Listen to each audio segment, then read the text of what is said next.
who want to build a community and share other women's stories.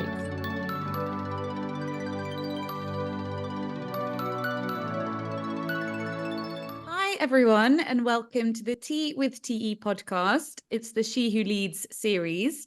Today, we have Emma Salaman, who is the Global HR Business Partner at Capgemini.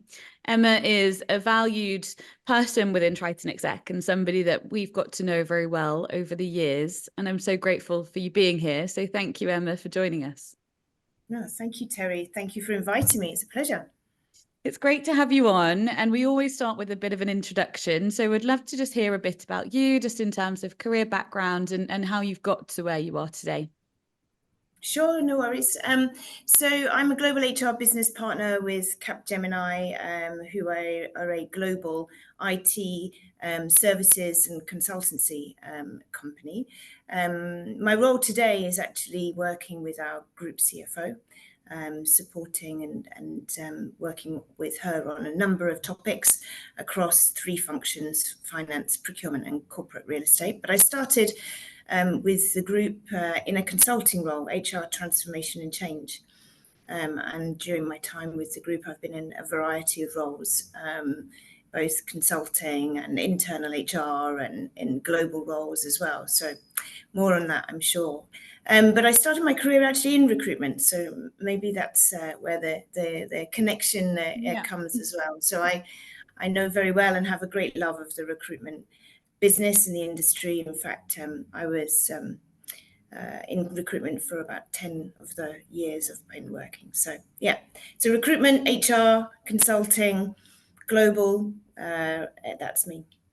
Thank you. And you've certainly been on a journey, I think, in terms of the different avenues that you've worked in, but obviously all of that does come back to HR naturally, I feel, particularly recruitment, but also consulting. I think you kind of very front facing and working with the business, and it probably gives you a bit of a commercial acumen as well that I think not everyone has access to. So that's probably shaped your career to date.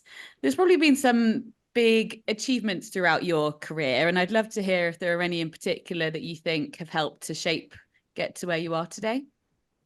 Yeah, so I think the consulting skills is something that I didn't realize that it was a thing, if I can be honest, until I was probably about 10 or 11 years into my career and considering the next step. And I do agree, those formative years in recruitment, coupled with some solid management consulting experience in my early days at Capgemini, I do believe have given me a different perspective as a business partner for the various parts of the organisation that I've worked alongside in my time with Capgemini. But stepping back, I've been in working now for almost 30 years, and I think there are many highlights over that time. But if I was to say my proudest achievements, I would go back to my early career in recruitment. Okay. I started a business in Australia. I was very fortunate to be given the opportunity to go to Australia under an established brand to help start a new business as part of that brand in the group portfolio, to take something from scratch, to build a brand, market share, profitability within the first 12 months of us being there, and then to go on and do it again in another city. So that was Sydney and then Melbourne. With a team of handpicked consultants from the UK who were all on the same adventure. Mm-hmm. It was a great opportunity to do something different, mm-hmm. But with the sponsorship and security, if you want to call it that, of working mm-hmm. with your employer. So for me, that was a great achievement. Alongside that, getting peer recognition internally as a result of our achievements there, gaining a global internal recognition mm-hmm. award was a real highlight of my time in recruitment.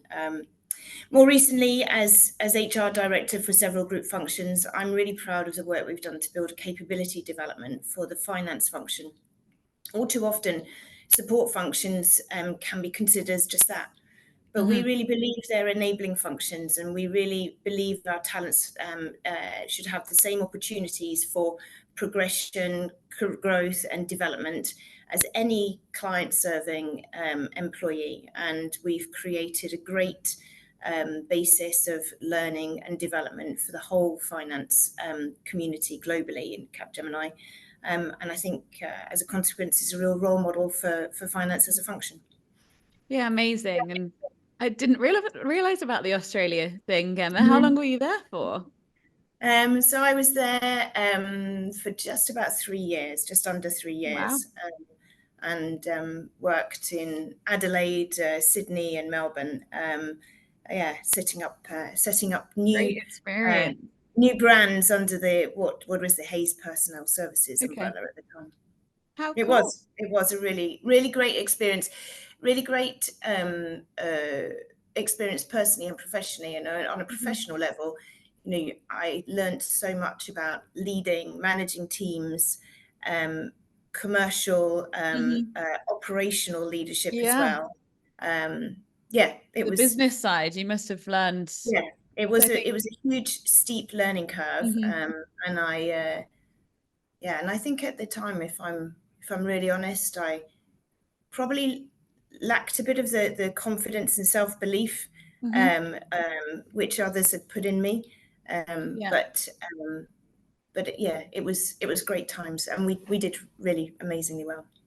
It's really great. Do you think the lack of confidence and self-belief comes from just personally, or do you think there's a part of like a gender stereotyping, kind of how you feel about being like female and going out and setting up a business? Was there any element to that at the time? So I think a lot of it was to do with me as an individual. I was 25 and wow. relatively new in my career, even. And we had great leadership that really supported and sponsored us going over there, and great leadership in setting up. So I was setting up a second office, and I think at the time the office, most of the people in the office in Melbourne that I was managing were male. Okay, that's fair to say, and it was the 90s, and it was quite a different working culture and culture overall. So I think there was a sense that I was the woman amongst men for sure, and a bit of, but that's I must say that wasn't really the underlying thing. The underlying thing was more a level of my own self-confidence. And my own belief in myself. Exactly. But at 25, I mean, it's no age really, is it? Particularly to be going somewhere and building something that's quite daunting. So amazing. Well done. Thank you. So thinking more broadly, and I know this is a topic that is of particular interest to you, and I think we will cover a bit of this in a moment, just in terms of how you do make it work for you, but actually balancing your career, becoming a mother, juggling everything else in life is obviously something that, as you do progress through your career, is harder to manage, I think. How have you found that? And also, and then we can talk maybe a bit about any ideas around how others can learn from how you've found it. I've been extremely fortunate in my career to date. I've benefited from great opportunities, sponsorship, and role models, both male and female, throughout my journey. And obstacles and challenges are inevitable in my experience. And balancing career, motherhood, life, I think it's such a personal question and so dependent on the context. From my point of view, my husband and I have always maintained an equal share of responsibilities at home and at work. We don't live close to our family. We chose not to have a nanny. And we made choices and compromises both at work and at home to enable a balance. So this means that when our son was born, we relocated closer to the office location for both of our employers to make commuting time easier. My husband changed his working hours so he could be available to manage the end of the day. And I changed my working hours to 4 days a week to enable me to spend my time with my son. So, you know, flexible work cultures, opportunities to make these decisions, and a supportive and inclusive working environment have been hugely valuable for us. And as I say, I think we've been really fortunate. But, you know, it's a constant balancing act. And I think that as a working parent or carer, whether you're a mother or a father, whether you're caring for one person or five, in this day, and whether you're working 4 days, 5 days, in this day and age, you know, where technology is omnipresent and you can be connected 24/7, it's a challenge for everyone. So, you know, I don't believe that I'm any different to anyone else. I made a decision to move to 4 days a week when my son was very young, and I've maintained that through flexibility and adaptivity and compromise. You know, I financially I've compromised in order to maintain that 4 day a week. But what that means in practice is that I've always ensured I've been available and flexible to meet the needs of the business and my family, and I manage expectations accordingly. So, you know, it's for me at least. I've benefited from having strong support at home and through the working environment that I'm in, and I do consider that to be very fortunate. Others don't have that necessarily, but you make priority calls and you make compromises and you make choices, and that's very individual, isn't it? And do you find over the 4 days that you are probably working slightly more? How have you found it? And I'm sure it's probably got peaks and troughs in terms of the cycles that go on within the working environment. But have you found that you've had to kind of compromise with leaders at work? How have they found you having a 4 day work week, for example? Well, that's probably a question to ask them rather than me. But, you know, one thing I'm quite proud of is that until quite recently, I don't think many people knew I worked 4 days a week. Okay. You know, and it's just not a thing. You know, I've never made it a thing. And from a business perspective and a leadership perspective, again, fortunately, it's not considered even to be questioned, really. So to answer your question, I don't think people really consider it, and maybe to address one of your other points, maybe that's partly because of the way in which I've worked. So. Yes, I do 5 days in 4. I work compressed hours. So the 4 days that I'm at work are long days. The one day that I'm not working formally, I will still be accessible. You know, I have my phone, and if somebody needs to speak to me, or if there's a priority in the business or in my team, then they can reach me. And if I need to make time to do some work, then I will make time. But that's of my choosing. And I've, you know, that's purely my prerogative, and doesn't intrude. And I make sure it doesn't intrude on what I want to do outside of work time. So, you know. Again, it's about that. To me, it's about that flexibility, that adaptivity and compromise. And as a consequence, I think the fact that it's never really been visible, I've not made it hugely visible, I think has meant that you know, my career has continued to Mhm. progress with no limitations other than those that I put on myself. Yeah, and I'm sure a bit of discipline needs to come into that as well, I imagine, from your side in terms of those 4 days that that you are working. I'm sure it's like, okay, how can I make the most of this time and get the best out?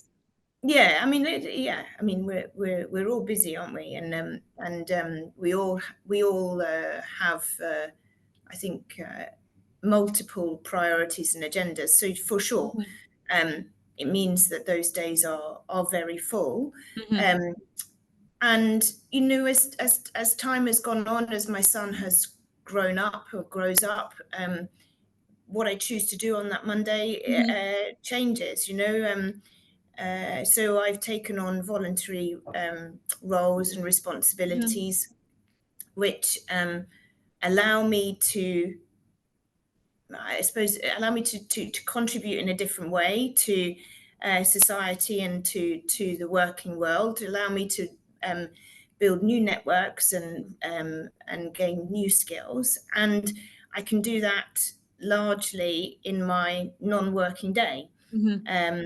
So, I'm an advisor to small businesses. I have what we call an enterprise advisor role, which is a kind of schools outreach role between my employer and a local school, bringing business insights into the curriculum and supporting the careers lead with work experience topics, apprenticeship topics, etc. These things I enjoy doing, and I get something different out of it professionally and personally. So, again, I've made it work. I'm not trying to say it's been easy, and I pack a lot in, but that's my style. Yes. I tend to pack a lot into work and life, much to the horror of my husband, who would like it to be quieter. But yeah, so 4 days, 5 days, it's kind of, I neither here nor there. Yes, there's a discipline to it, but I think the key for me is, as I said, flexibility, adaptability, and compromise.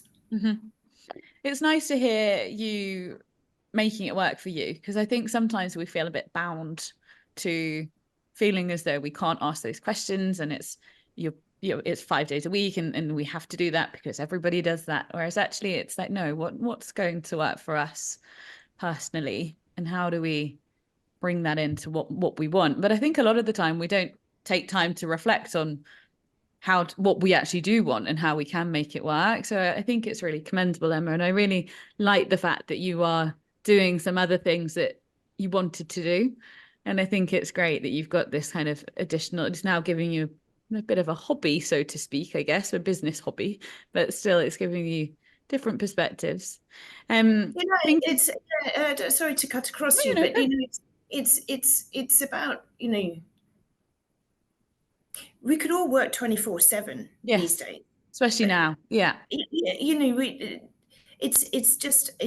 It's relentless and unstoppable, and for many years, I've fallen into the trap of believing that the more I do, the better I'll be. The more I do, the better I'll be. I need to keep going. I need to keep going. Need to keep going.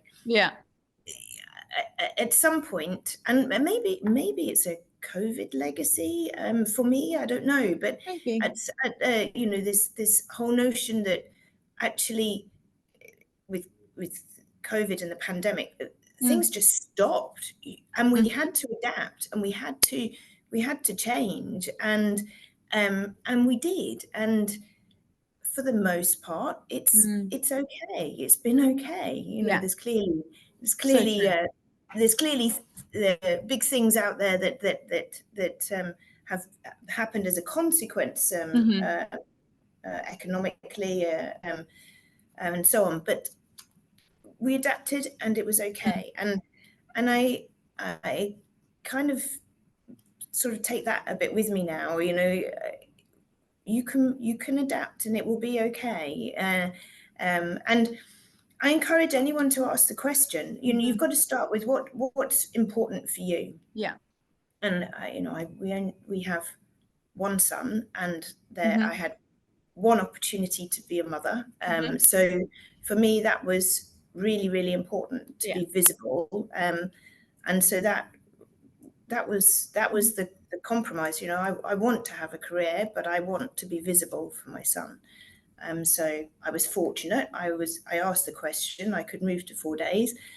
I was fortunate that I could move from consulting into internal HR, and therefore get a bit of stability at a time when I needed it most. So yeah, I think you have to ask the question of yourself first about what's important, and then ask that to the people around you. Sponsorship is hugely important.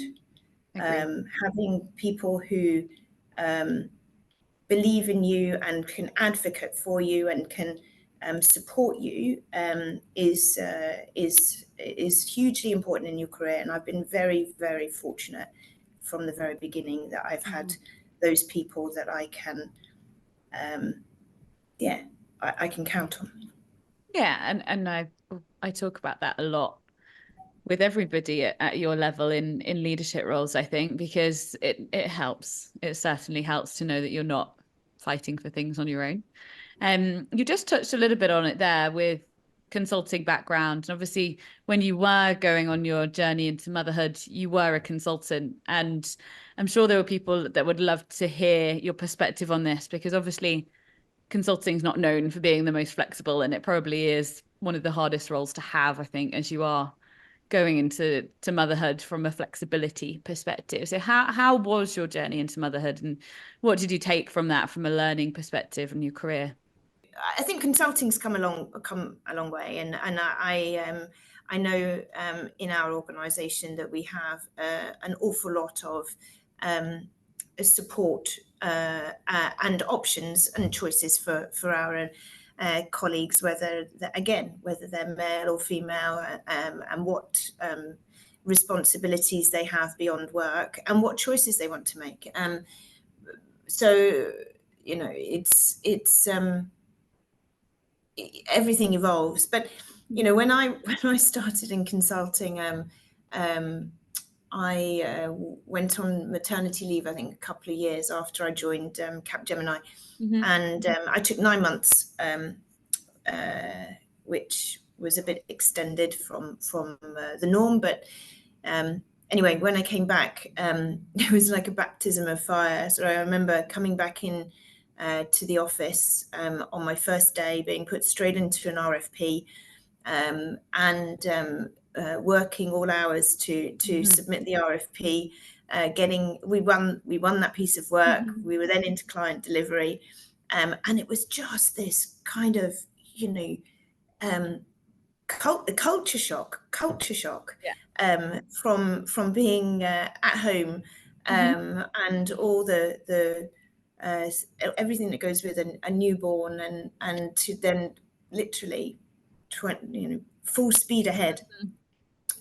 I don't think my feet or my head really touched the ground.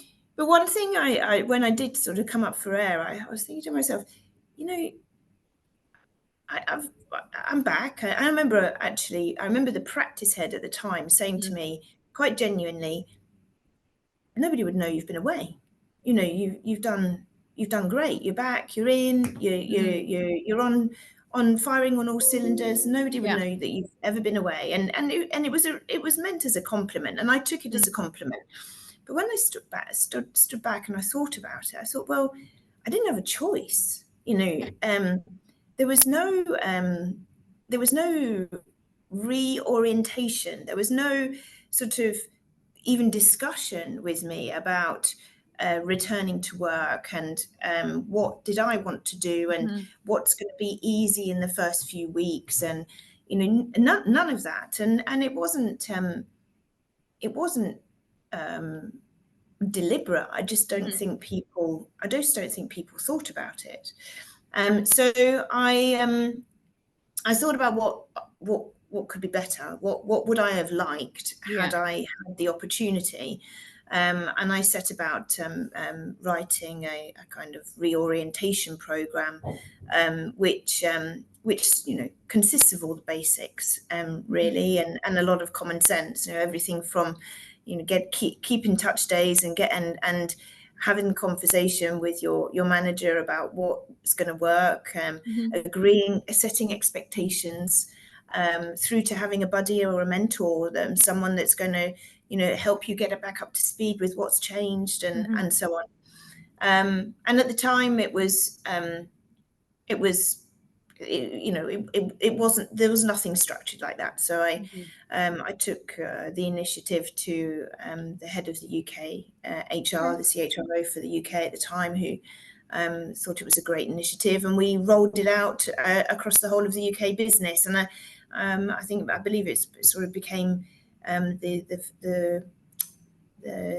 beginning of what I see today is our very forward-thinking, very supportive policies around return to work, not just for maternity, but for a whole range of extended leave. So, but it started with, what would I have liked had I had the chance? But, rather than going straight in.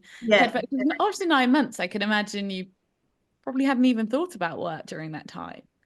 Well, no, there was a lot. I mean, there was a lot going on personally during my maternity leave. Not least, we relocated back down to the southeast. So, there was a huge amount going on. You don't give much thought to work. Of course. But anyway, I think consulting, for me, consulting I love because of the variety, the clients, the different projects, experiences, different people I was working with. But for me, I have a husband who, with his career, travels an awful lot. We don't have family close by, so I couldn't foresee how I was going to be able to travel and achieve the commitments that would be needed as a consultant with clients for my family setup. So again, it was a compromise, but again, I was very fortunate. I had sponsorship, and I had somebody internally who identified an opportunity for me in HR. Do you think that came from part to do with your onboarding initiative? Do you think they thought Emma's really good at this? How do we get her in? Possibly. It may have been something to do with it. Maybe. I always like to kind of understand from leaders, particularly because the podcast is to try and help aspiring leaders, but also to help leaders that are in their roles today. But are there any key factors, thinking about what we've just talked about as well, and obviously just looking back on your career so far, are there any key things that stand out to you that you think have helped you to get to this point? Learn fast. But that's something that I think I do in any case naturally, for me perhaps, but I think it's an absolute truism in whatever career choice you make. Learn fast. Resilience and flexibility are two other factors which I believe have worked for me. And then commit yourself to the role and commit to yourself as well. The mantras: do what you say you're going to do, and do as you would be done by. And they're two that I really hold true. And I think that they, for me, by living those statements, it goes a long way to building trust, authenticity, and those are the foundations of a good relationship, and good leadership, in fact. So learn fast, resilience, flexibility, and make a commitment to yourself and to the role. If you're going to say you're going to do something, do it. Yeah, I'm a big believer in that last one. It's so true. And I think sometimes people commit without actually then following through, which is a big bugbear for me. Yeah, I'm totally with you. Totally with you. I think, it's fine to try something and then to say after a period of time it doesn't work, whatever, or I don't like it, or I've not enjoyed it. But if you say you're going to try it and do something, then do it, and look for people who can help you do it. You don't. I think that's the other thing is, we don't have to do anything by ourselves. So true. And if you ask, you invariably will get help. So yeah, I think sometimes as female leaders, we probably do try to take on more out of thinking that we should. Perhaps, or I think sometimes as a leader, you can get yourself into the space where you think, well, I'm here now, and I'm here, so I should know it, and because of my role, my seniority, my title, whatever, I'm expected to have the answers, but the world is moving too fast. Exactly. And that nobody has all the answers. And I mean, there's plenty of well-documented research and books that will tell you that good leaders surround themselves with good people. But even as an individual contributor, you don't have to have all the answers. You can still go and ask the questions and find people to learn from. So yeah. No, it's so true. Thinking about our future female leaders, and a lot of those are in our audience, what advice or if there are any experiences or insights that you wish you'd have had along the way, would you share for them? So I think, it's a lot of what I've said, but I think in addition, believe in yourself, and listen to your instincts. They are more often right than wrong, and stay focused and determined on where you want to go. These are the points that when I reflect back on my own career. These are the messages and advice that has been given to me over the years, and I believe it to be true. And grab opportunities that come your way. I wouldn't have missed out on the opportunity of going to Australia for all the world. There were many reasons that I could have put to say no, don't go, but it was a great formational experience in my career. So yeah, believe in yourself, listen to your instincts, stay focused and determined on where you want to go, and grab those opportunities that come your way. Just say yes. Yes. Thank you so much, Emma. Honestly, there's so much advice, and I think lots of people will take some learning, particularly around things like actually trying to take ownership of how they want their career to look like, and what actually does work for them. And I think you are a real inspiration in terms of how you've made that work for you since you've had your son, and obviously still today. So thank you for sharing. As it's the Tea with TE podcast, we do have one final question, which is, how do you take your tea? Green and in a large mug, please. Thank you, Terry. It's been a pleasure, and I hope your listeners enjoy it. Thank you so much. Honestly, really appreciate you sharing your insights, and I'm sure we will catch up soon. Brilliant. Have a good day. You too.